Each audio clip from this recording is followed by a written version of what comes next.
வணக்கம் நண்பர்களே, இந்த வீடியோவில் நம்ம பார்க்க போகிறது 10ஆம் வகுப்பு அறிவியல் பாடத்தில் இரண்டாவது பாடமான ஒளியியல் பாடத்தில் ஒளிச்சிதறல்னா என்ன, அதனுடைய வகைகளில் ஒரு 4 கொடுத்துருப்பாங்க. ரேலே ஒளிச்சிதறல், மீ ஒளிச்சிதறல், டிண்டால் ஒளிச்சிதறல், ராமன் ஒளிச்சிதறல், இதெல்லாம் என்னன்னு தான் பார்க்கலாம். ஒளிச்சிதறல் அப்படின்னு சொல்லும்போது லைட் ரேஸ் அட்மாஸ்பியரில் வரக்குள்ளே அங்கே கூடிய ஆட்டம்ஸ் அண்ட் மாலிகுல்ஸ் லைட்டை அப்சர்வ் பண்ணி எல்லா டைரக்ஷன்லையும் ரீஎமிட் பண்ணுறது, அதுதான் நம்ம ஸ்கேட்டரிங் ஒளிச்சிதறல் அப்படின்னு சொல்லுவோம். அந்த ஒளிச்சிதறலை பண்ணுறவங்க, அந்த ஸ்கேட்டரிங்கை பண்ணுறவங்களுக்கு பேர் ஸ்கேட்டரர். ஓகே, புக்கில் என்ன கொடுத்துருக்காங்க பார்க்கலாம். ஒளிச்சிதறல்: சூரிய ஒளி புவியின் வளிமண்டலத்தில் நுழையும் போது வளிமண்டலத்தில் உள்ள பல்வேறு வாயு அணுக்கள் மற்றும் மூலக்கூறுகளால் அனைத்து திசைகளிலும் விலகல் அடைய செய்யப்படுகிறது. சூரிய ஒளி அட்மாஸ்பியரில் இருக்கக்கூடிய மாலிகுலால விலகல் அடைய செய்யப்படுகிறது, எல்லா திசையிலையும் சொல்லிட்டாங்க. இந்த நிகழ்வுக்கு பேரு ஒளிச்சிதறல். இந்த நிகழ்வின் போது ஒளிக்கற்றையானது ஊடகத்தில் உள்ள துகள்களுடன் இடைவினையில் ஈடுபடும் போது அவை அனைத்து திசைகளிலும் திருப்பி விடப்பட்டு சிதறல் நிகழ்கிறது. இந்த இடைவினை அப்படிங்கிற வார்த்தையை நமக்கு எப்படி மீனிங் பண்ணிக்கிறது அப்படிங்கிறதுல சிரமமா இருக்கும்போது, தொடர்பில் அப்படின்னா ஓரளவுக்கு அந்த மீனிங்கை நெருங்கும். ஸோ இந்நிகழ்வில் ஒளிக்கற்றையானது ஊடகத்தில் உள்ள துகள்களுடன் தொடர்பில் ஈடுபடும் போது அப்படின்னு ஓரளவுக்கு தான். இடைவினை அப்படிங்கிறது எக்ஸாக்டா புரிஞ்சுக்க முடியல, அதனால சொல்றேன். தொடர்பில் ஈடுபடும் போது அவை அனைத்து திசைகளிலும் திருப்பி விடப்பட்டு சிதறல் நிகழ்கிறது அப்படின்னு சொல்லியிருப்பாங்க. இடைவினையில் ஈடுபடும் துகள், இந்த சிதறலை நடத்துறவருக்கு பேரு சிதறலை உண்டாக்கும் துகள் எனப்படுகிறது. அட்மாஸ்பியர்ல இருக்க ஆட்டமா வச்சுப்போம். அங்கிருந்து வரக்கூடிய லைட் ரேஸ் இதுல பட்டு எல்லா திசையிலையும் ஸ்கேட்டர் ஆகுது. ஸோ இதை ஒரு விஷயங்களுக்கு நம்ம யூஸ் பண்ணிக்கலாம். ஒளிச்சிதறலின் வகைகள் அப்படின்னு பார்க்கும்போது, அட்மாஸ்பியர்ல இருக்கக்கூடிய ஆட்டம்ஸ் அண்ட் மாலிகுல்ஸுக்கு போகக்கூடிய லைட்டு, ஸ்கேட்டரிங் கப்புக்கும் வெளியில வரக்கூடிய லைட்டு. ஸோ இந்த 2 லைட்டுடைய எனர்ஜி ஒன்னா இருக்கிற பட்சத்துல அதை நம்ம மீட்சி சிதறல் அப்படின்னு சொல்லுவோம். எந்த ஒரு இழப்பும் இல்லாம மீண்டு வந்ததுனால அதுக்கு பேர் மீட்சி சிதறல். அந்த அளவுல நம்ம அர்த்தம் பண்ணிக்கலாம். ஸோ மீட்சி சிதறல் அப்படின்னு சொல்லுவோம். அப்படி இல்லாம சிதறலுக்கு முன்னாடி உள்ள ஆற்றலும் சிதறலுக்கு அப்புறம் ஆற்றல்லையும் வித்தியாசம் இருந்துச்சுன்னா, அது அதிகமாவோ கம்மியாவோ வித்தியாசம் இருந்தா அது மீட்சியற்ற சிதறல் அப்படின்னு சொல்லுவோம். ஒளிக்கற்றையானது ஊடகத்தில் உள்ள துகள்களுடன் இடைவினை ஆற்றும் போது பல்வேறு வகையான சிதறல்கள் ஏற்படுகின்றன. ஒளிக்கற்றையின் தொடக்க மற்றும் இறுதி ஆற்றலை அடிப்படையாக கொண்டு ஒளிச்சிதறலை மீட்சி சிதறல் மற்றும் மீட்சியற்ற சிதறல் என 2 வகைகளாக பிரிக்கிறோம். ஸோ அந்த ஸ்கேட்டரிங்ல இனிஷியல் எனர்ஜி என்ன, ஃபைனல் எனர்ஜி என்ன, ரெண்டும் ஈக்குவலா இருந்ததுன்னா அது எலாஸ்டிக் ஸ்கேட்டரிங். அப்படி இல்லாம இனிஷியல் எனர்ஜிக்கும் ஃபைனல் எனர்ஜிக்கும் டிஃபரன்ஸ் இருந்துச்சுன்னா, ஃபைனல் எனர்ஜின்னு சொல்றது ஆஃப்டர் ஸ்கேட்டரிங் சொல்றேன். ஸோ டிஃபரன்ஸ் இருந்துச்சுன்னா அது இன்எலாஸ்டிக் ஸ்கேட்டரிங் அப்படி சொல்லுவோம். மீட்சி சிதறல் அப்படின்னு சொல்லும்போது, சிதறல் அடையும் ஒளிக்கற்றையின் தொடக்க மற்றும் இறுதி ஆற்றல்கள் சமமாக இருப்பின் அச்சிதறல் மீட்சி சிதறல் எனப்படும். இப்போ நம்ம இதை ஸ்கேட்டர்னு வச்சுப்போம். இங்க இருந்து ஒரு ரே வரும், அதை நம்ம ஒரு எனர்ஜி ரெப்ரசன்ட் பண்றதுக்கு அந்த ரேவோடைய சைஸ் அப்படின்னு வச்சுப்போம். ஸோ அது என்ன சைஸ்ல வருதோ ஸ்கேட்டரிங் அப்புறம் அதே சைஸ்ல போனுச்சுன்னா அதுக்கு பேர் எலாஸ்டிக் ஸ்கேட்டரிங்.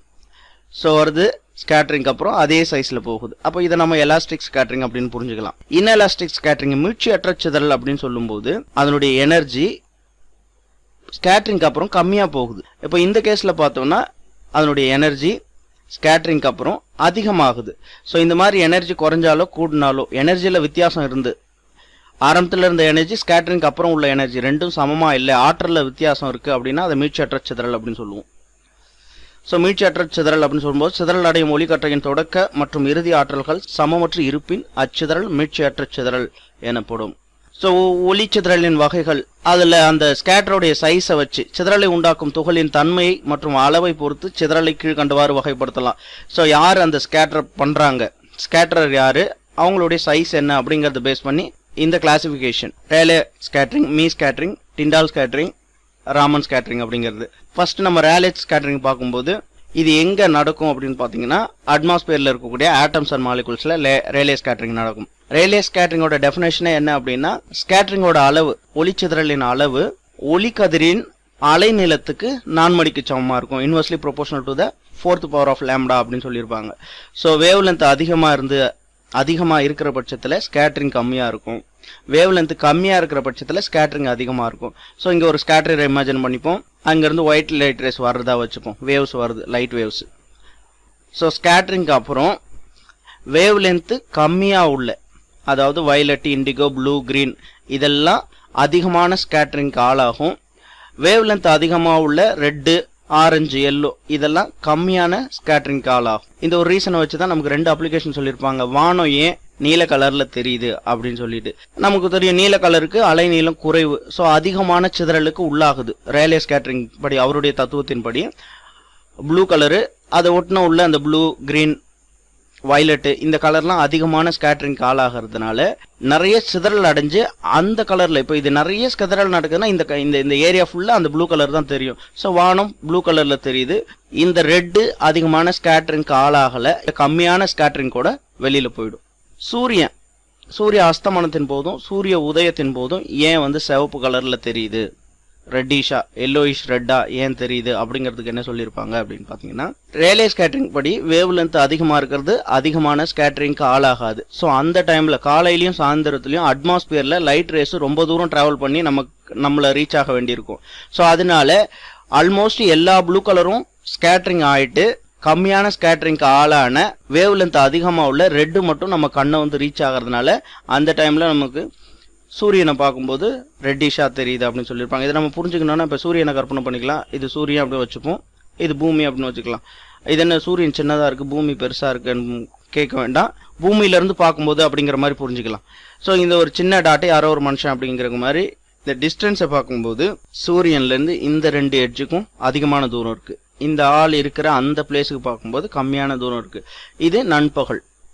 இது எப்படி நம்ம நண்பகல் அப்படின்னு சொல்கிறோன்னா, பூமி சுத்துறதா வச்சுக்கலாம். இப்போ இவர் சுத்த ஆரம்பிச்சிட்டாருன்னா இப்படி சுற்றி வரும்போது இந்த இடத்துக்கு இங்கே வரும்போது அப்படியே வருது, இந்த இடத்துல வரும்போது சூரியனை நம்ம பார்க்க மாட்டோம், சூரியன் கொஞ்சம் கொஞ்சமாக மறைஞ்சிடும். அப்படின்னா சாயந்தர நேரம். ஸோ திரும்ப போயிட்டு இந்த பக்கம் ஃபுல்லாக நம்ம சூரியனை பார்க்க மாட்டோம், திரும்ப இங்கே வரும்போது சூரிய உதயம். ஸோ இங்கேருந்து பார்ப்போம், சூரியன் மெல்ல தெரியும், இப்போ டிஸ்டன்ஸ் அதிகம். ஸோ திரும்ப இப்படி போகும்போது நண்பகல், திரும்ப ராத்திரி. ஸோ அந்த வகையில் நண்பகலில் தூரம் அதிகம், காலையிலையும் சாயந்தரத்துலையும் தூரம் அதிகமாக இருக்குது. ஸோ அட்மாஸ்பியரில் ரொம்ப தூரம் ட்ராவல் பண்ண வேண்டியிருக்கு. அப்படி வரும்போது மேக்ஸிமம் ஸ்கேட்டரான ப்ளூ, வயலட் அதெல்லாம் போக மிச்சம் இருக்கிற ரெட்டு, எல்லோ, ஆரஞ்சு மட்டும் நம்ம கண்ணுக்கு தெரியறதுனால அந்த கலரில் சூரியன் தெரிய வருது அப்படின்னு இந்த ரெண்டு அப்ளிகேஷனையும் ரேலே ஸ்கேட்டரிங்கில் சொல்லியிருப்பாங்க. ரேலே ஸ்கேட்டரிங்கான ஃபார்முலா ஸ்கேட்டரிங் அளவு amount of scattering inversely proportional to the fourth power of lambda. அதாவது வேவ் லென்த் அதிகமாக இருந்ததுன்னா சிதறல் கம்மியாக இருக்கும், வேவ் லென்த் கம்மியாக இருந்ததுன்னா சிதறல் அதிகமாக இருக்கும். ரெட்டுக்கு அந்த விப்ஜிஆரில் பார்க்க போனால் ரெட்டுக்கு வேவ் லென்த் அதிகம், வயலட்டுக்கு வேவ் லென்த் கம்மி. ஸோ அந்த வகையில் ரெட் லைட்டு அதிகமான ஸ்கேட்டரிங்க்கு ஆளாகாது ரேலே ஸ்கேட்டரிங் படி. ஸோ புக்கில் உள்ள வேர்ட்ஸை பார்க்கலாம். ரேலே ஒளிச்சிதறல் சூரியனிலிருந்து வரும் ஒளி கதிர்கள் வளிமண்டலத்தில் உள்ள வாயு அணுக்கள் மற்றும் மூலக்கூறுகளால் சிதறலடிக்கப்படுவதே ரேலே ஒளிச்சிதறல் ஆகும். ரேலே சிதறல் விதி அப்படின்னு சொல்லிட்டு, ஒரு ஒளிக்கதிர் சிதறல் அடையும் அளவானது அதன் அலைநீளத்தில் 4 மடிக்கு எதிர்த்தகவல் இருக்கும். சிதறல் அளவு inversely proportional to 4th power of lambda. So இவ்விதியின்படி குறைந்த அலைநீளம் கொண்ட நிறமானது அதிக அலைநீளம் கொண்ட நிறத்தை விட அதிகமாக சிதறல் அடைகிறது. ஸோ அந்த ஈக்குவேஷன் படி பார்த்தீங்கன்னா வேவ் லென்த் கம்மியாக உள்ளது அதிகமாக ஸ்கேட்டர் ஆகும் அப்படிங்கிறது தான். இதுல இருந்து அந்த ரெண்டு அப்ளிகேஷனையும் சொல்லியிருப்பாங்க. சூரிய ஒளியானது வளிமண்டலத்தின் வழியாக செல்லும் போது குறைந்த அலைநீளம் உடைய நீல நிறமானது அதிக அலைநீளம் கொண்ட சிவப்பு நிறத்தை விட அதிகமாக சிதறல் அடைகிறது. இதனால் வானம் நீல நிறமாக தோன்றுகிறது அப்படின்னு சொல்லிட்டு ஃபர்ஸ்ட் ரீசனை சொல்லியிருப்பாங்க. ஸோ வானம் ஏன் நீளமாக தெரியுது அப்படின்னு சொல்லும்போது கம்மியான வேவ் லென்த் உள்ள வயலட்டு அதிகமாக, ப்ளூ, வயலட் அதெல்லாம் அதிகமாக ஸ்கேட்டர் ஆகும். ஸோ அதிகமாக ஸ்கேட்டர் ஆகும்போது அந்த இடமே பார்க்கறதுக்கு ஒரு மாதிரி ஒரு ப்ளூயிஷாக இருக்கும். ஸோ அதனால வானம் ப்ளூவாக தெரியுது.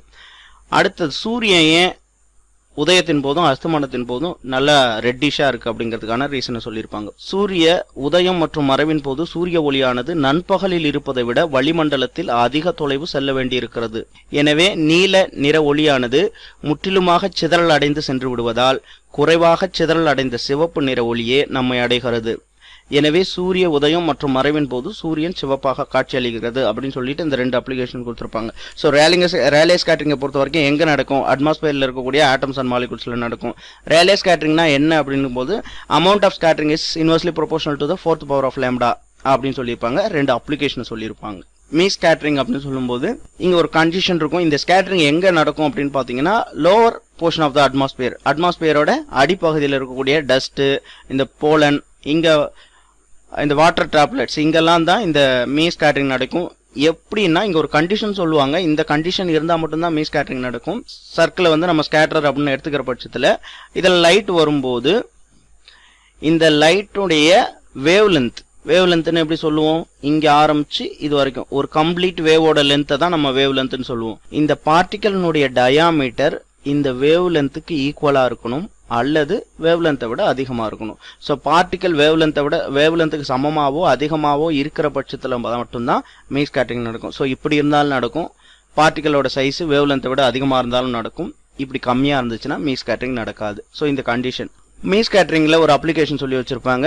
மேகம் வெள்ளை நிறமாக இருக்கிறதுக்கு என்ன காரணம் அப்படின்னு சொல்லிட்டு. மீ ஸ்கேட்டரிங்கை பொறுத்த வரைக்கும் it is independent of wave லென்த்தை பொறுத்து இங்கே ஸ்கேட்டரிங் நடக்காது. எல்லாத்தையும் சமமாக தான் ஸ்கேட்டர் பண்ணும். வர்ற அந்த 7 லைட் ரேஸுமே ஈக்குவலாக தான் ஸ்கேட்டர் பண்ணும்.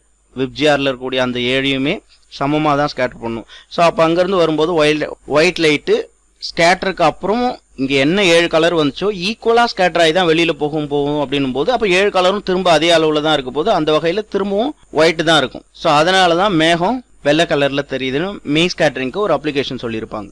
இங்கே வேவ் லென்த்துக்கு இண்டிபெண்ட், வேவ் லென்த்தை பொறுத்து ஸ்கேட்டரிங் நடக்காது, எல்லாத்தையும் சமமாக தான் ஸ்கேட்டர் பண்ணும்.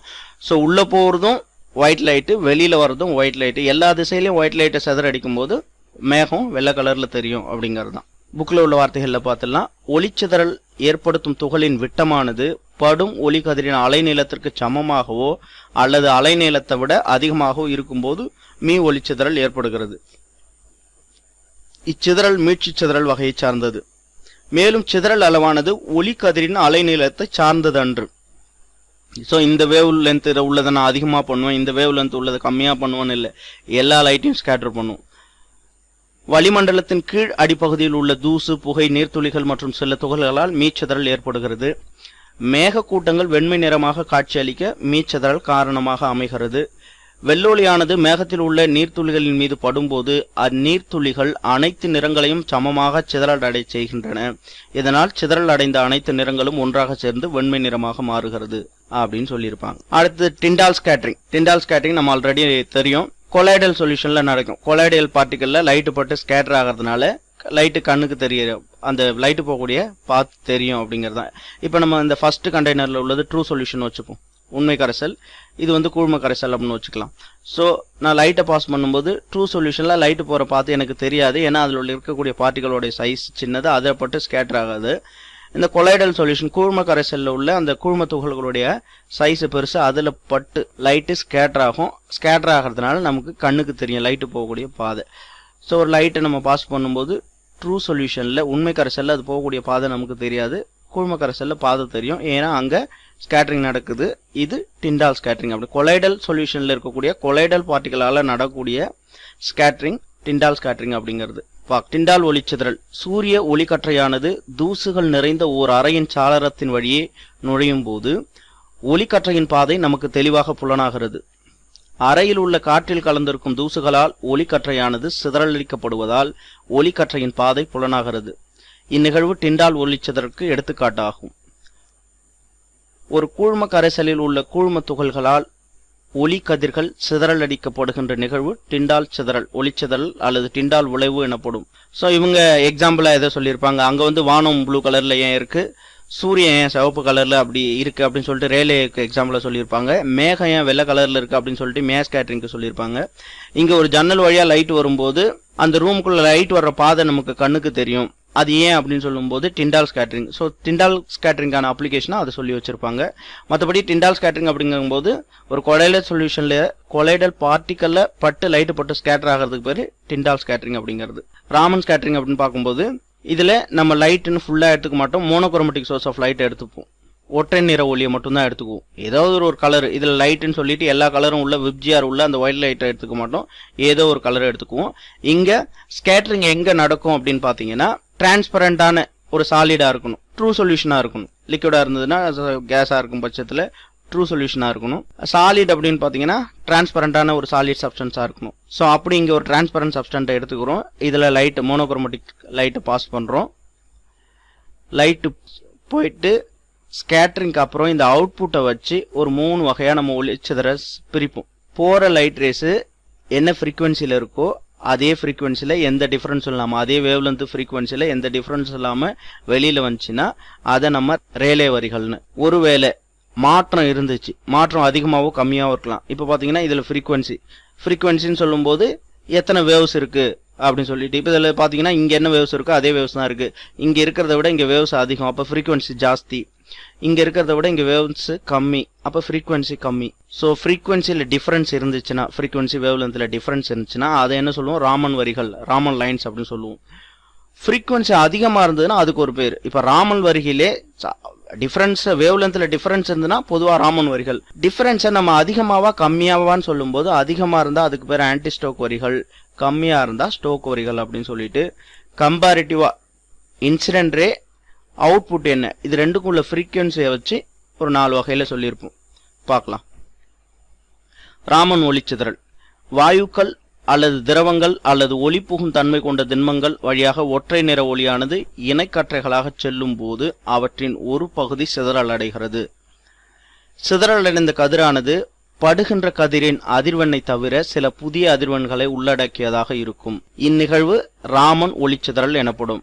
ஒளி கதிரானது தூய திரவங்கள் மற்றும் ஒளி புகும் தன்மை கொண்ட திண்மங்களில் உள்ள துகள்களுடன் இணைவினை புரிவதின் காரணமாக ஒளி கதிரின் அலைநீளம் மற்றும் அதிர்வெண்ணில் மாற்றங்கள் ஏற்படும் நிகழ்வை ராமன் ஒளிச்சிதறல் என வரையறுக்கலாம். படுகதிரின் அதிர்வெண்ணுக்கு சமமான அதிர்வெண்ணை கொண்ட நிறமாலை வரிகள் ராலே வரிகள் என்றும், புதிய அதிர்வெண்களை கொண்ட நிறமாலை வரிகள் ராமன் வரிகள் என்றும் அழைக்கப்படுகின்றன. படுகதிரின் அதிர்வெண்ணை விட குறைவான அதிர்வெண் கொண்ட நிறமாலை வரிகள் ஸ்டோக் வரிகள் என்றும், படுகதிரின் அதிர்வெண்ணை விட அதிகமான அதிர்வெண் கொண்ட நிறமாலை வரிகள் ஆன்டி ஸ்டோக் வரிகள் என்றும் அழைக்கின்றோம். ஸோ இவ்வளோதான் ஸ்கேட்டரிங்ல. நம்ம இதை ஒரு சிம்பிளா ஒரு சார்ட் மாதிரி பார்த்தோன்னா ஈஸியாக புரிஞ்சுக்கலாம். பார்க்கலாம். Rayleigh scattering, me scattering, Tyndall scattering, Raman scattering எங்கே நடக்கும் அப்படின்னு பார்த்தோம்னா, இது வளிமண்டலத்தில் உள்ள வாயு அணுக்கள் மற்றும் மூலக்கூறு ஆட்டம்ஸ் அண்ட் மாலிகுல்ஸ் இந்த அட்மாஸ்பியர். மீ ஸ்கேட்டரிங் எங்கே நடக்கும் பார்த்தீங்கன்னா, லோவர் போர்ஷன் ஆஃப் த அட்மாஸ்பியரில் உள்ள டஸ்ட்டு, போலன், அப்புறம் வாட்டர் டேப்லெட்ஸ், இதிலெல்லாம் மே ஸ்கேட்டரிங் நடக்கும். டிண்டால் ஸ்கேட்டரிங் கொலைடல் பார்ட்டிகல்ஸில் நடக்கும், கூழ்ம கரைசலில் நடக்கும். ராமன் ஒளிச்சிதறல் பார்த்தீங்கன்னா வாயுக்கள் அல்லது திரவங்கள் அல்லது ஒளி புகும் தன்மை கொண்ட திண்மங்கள். அந்த வாயு திரவம்னு சொல்லும்போது ட்ரூ சொல்யூஷனாக இருக்கணும் அல்லது டிரான்ஸ்பரண்ட் சாலிடாக இருக்கணும். ஸோ இங்கே எந்தெந்த ஸ்கேட்டரிங் எங்கெங்கே நடக்கும் அப்படிங்கிறதுக்கு. அடுத்தது ரேலே ஸ்கேட்டரிங்க்கு சிதறல் அளவு எப்படி இருக்கணும் அப்படின்னு சொல்லிட்டு கொடுத்துருப்பாங்க. இதுதான் ரேலே ஸ்கேட்டரிங் லா அப்படின்னு சொல்லியிருப்பாங்க. சிதறல் அளவு inversely proportional to 4th power of lambda அப்படின்னு சொல்லியிருப்பாங்க. ஸோ இதை வச்சு 2 அப்ளிகேஷன் சொல்லியிருப்பாங்க. மீ ஸ்கேட்டரிங்கை பொறுத்த வரைக்கும் ஒரு கண்டிஷன் சொல்லியிருப்பாங்க. துகளின் விட்டமானது படும் ஒளிக்கதிரின் அலைநீளத்திற்கு சமமாகவோ அல்லது அலைநீளத்தை விட அதிகமாகவோ இருக்கும்போது மட்டும்தான் இது நடக்கும். அந்த ஸ்கேட்டரோடைய சைஸு வேவ் லென்த் மேட்ச் ஆகணும், இல்லை வேவ் லென்த்தை விட பெருசாக இருக்கணும். அப்போ மட்டும்தான் ஸ்கேட்டரிங் நடக்கும். வேவ் லென்த்தை விட ஸ்கேட்டரோட டயாமீட்டர் கம்மியாக இருந்துச்சுன்னா நடக்காது அப்படின்னு சொல்லி வச்சுருப்பாங்க. டிண்டாலுக்கும் ராமனுக்கும் கண்டிஷன் மாதிரி எதுவும் இல்லை. ஸோ அடுத்தது அப்ளிகேஷன் பார்க்கும்போது, வானம் நீல நிறமாக தோன்றுவதற்கு காரணம் ரேலே ஸ்கேட்டரிங் என்னன்னு சொல்லணும் பார்க்கும்போது, வேவ் லென்த் கம்மியாக உள்ளது அதிகமாக ஸ்கேட்டர் ஆகும்னு சொன்னோம். ரேலே ஸ்கேட்டரிங் லா படி வேவ் லென்த் கம்மியாக உள்ளது அதிகமாக ஸ்கேட்டர் ஆகும். அந்த வகையில் ப்ளூ லைட்டு அதிகமாக ஸ்கேட்டரிங் ஆகிறதுனால பார்க்கறதுக்கு வானம் ஃபுல்லாக ஒரே ப்ளூவாக இருக்குது. சூரியன் ஏன் சிவப்பாக இருக்குது காலையிலையும் அஸ்தமனத்துலையும் அப்படின்னு பார்க்கும்போது, வேவ் லென்த் அதிகமாக உள்ளது அந்த அளவுக்கு ஸ்கேட்டரிங் ஆகாதுன்னு சொன்னோம். அது ரொம்ப தூரம் ட்ராவல் பண்ணி வர வேண்டியது இருக்கனால ஸ்கேட்டரிங் ஆன மற்ற ரேவை தவிர்த்து ஸ்கேட்டரிங் ஆகாத ரெட்டு மட்டும் நம்ம கண்ணுக்கு வந்து சேரும். ஸோ அதனால சூரிய உதயம் மற்றும் மறைவின் போது சூரியன் சிவப்பாக காட்சியளிக்கிறது அப்படின்னு சொல்லிடுவோம். மீ ஸ்கேட்டரிங்கை பொறுத்த வரைக்கும் மேகம் ஏன் வெள்ளையாக இருக்குது அப்படிங்கிறதுக்கு அதை ரீசனாக சொல்லுவோம். ஏன்னா வர்ற எல்லா லைட்டையும் ஈக்குவலாக ஸ்கேட்டர் பண்ணுறதுனால ஒயிட் லைட்டு ஸ்கேட்டரிங்க்கு அப்புறமும் ஒயிட்டாக தான் இருக்கும். ஸோ வேவ் லென்த்தில் டிஃப்ரெண்ட்டாக இருந்தால் மட்டும்தான் இந்த கலருக்கு ஸ்கேட்டரிங் அதிகமாச்சு இது கம்மியாச்சுன்னு சொல்லுவோம். அது ஸ்கேட்டரிங்கை வேவ் லென்த்தை பொறுத்து ஸ்கேட்டர் பண்ணுறதில்ல, எல்லாத்தையும் சமமாக தான் ஸ்கேட்டர் பண்ணும். டிண்டால் ஸ்கேட்டரிங் அப்ளிகேஷனை சொல்லும்போது, ஜன்னல் வழியாக வரக்கூடிய வெளிச்சத்தை நம்ம கண்ணால் பார்க்குறோம் அப்படிங்கிறதுக்கு அதை சொல்லிக்கலாம். மற்றபடி ரேலே ஸ்கேட்டரிங், ராமன் ஸ்கேட்டரிங்கில் ரேலே வரிகள்னா என்ன, ராமன் வரிகள்னா என்ன, ஸ்டோக் வரிகள்னா ஆன்டி ஸ்டோக் வரிகள்னா என்ன அப்படிங்கிறது தான். ஸோ இந்த மாதிரி திரவங்கள் வாயுக்கள் ஒளிபுக்கும் தன்மை கொண்ட திண்மங்கள் வழியாக மோனோக்ரோமேட்டிக் லைட் ஒற்றை நிற ஒளி போகும்போது பார்ஷியலாக ஸ்கேட்டர் ஆகும். ஸ்கேட்டர் ஆகாத என்ன ஃப்ரீக்குவன்சியில் வந்துச்சோ அதே ஃப்ரீக்குவன்சியில் வரதை நம்ம ரேலே வரிகள் சொல்லிடுவோம். ஃப்ரீக்குவன்சி டிஃபரன்ஸ் இருந்துச்சுன்னா அதை ராமன் வரிகள்னு சொல்லுவோம். ஃப்ரீக்வன்சி டிஃபரன்ஸ் அதிகமாக இருக்கிறது. ஃப்ரீக்வன்சி அதிகமாக இருந்துச்சுன்னா அதுக்கு பேர் ஆன்டி ஸ்டோக்கு, ஃப்ரீக்வன்சி கம்மியாக இருந்துச்சு அது பேர்னா ஸ்டோக் வரிகள். அவ்வளோதான். ஸோ இந்த மட்டும் ஞாபகம் வச்சுருந்தோம்னா நம்ம ஸ்கேட்டரிங்கை என்ன அப்படிங்கிறத தெளிவாக புரிஞ்சுக்கலாம். ஓகே நண்பர்களே, மேலும் ஒரு வீடியோவில் சந்திப்போம். சேனலை சப்ஸ்கிரைப் பண்ணுங்கள், கமெண்ட்டில் நிறை குறைகளை சொல்லுங்கள், லைக் பண்ணுங்கள். தேங்க்யூ. நன்றி, வணக்கம்.